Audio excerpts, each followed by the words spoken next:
You know what's good about Rand Paul, and I wrote a book last year. Specific. He gets specific about what to cut. You know what I mean? And who else is doing that? We sold out of Rand Paul's book. All gone. I can't even get one if I want one. You couldn't get a Rand Paul book from me if I had one. Who will be that next Ronald Reagan? Who will be our heroes? Who will become the next generation of the great leaders? America is great because we've always embraced individual liberty. This belief in the individual is the American dream.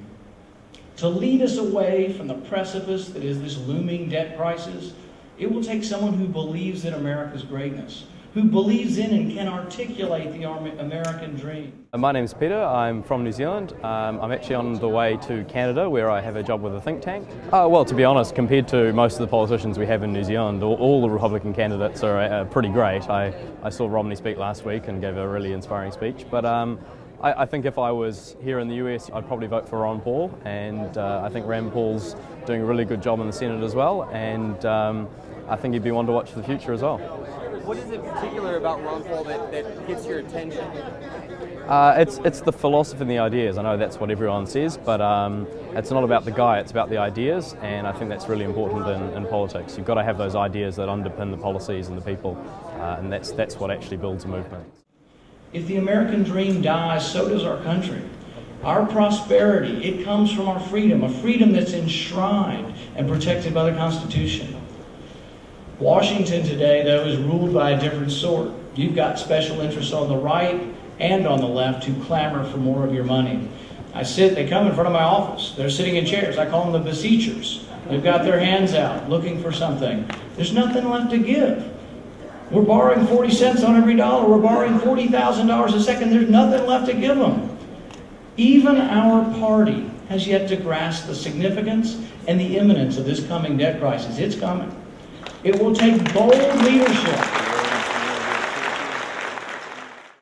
Any particular thoughts on how Ron Paul's views of foreign policy are viewed from your perspective as an outside person? Well, I mean, New Zealand's a very small country, so I mean, Ron Paul's foreign policy is pretty much New Zealand's foreign policy because we can't get involved in stuff. I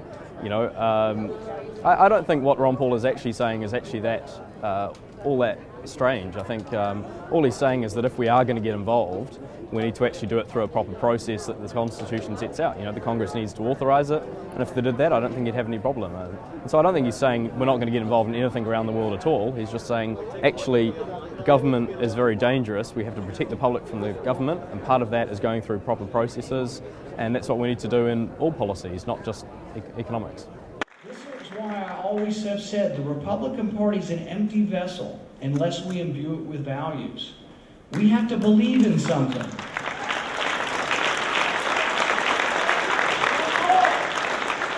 It will take someone who's able to transform the coldness of austerity into the warm, vibrant embrace of prosperity. We're in the process of discovering who that leader will be. My hope is that in the search for that leader, we also rediscover the passion for individual liberty that made America great. Thank you, and God bless America.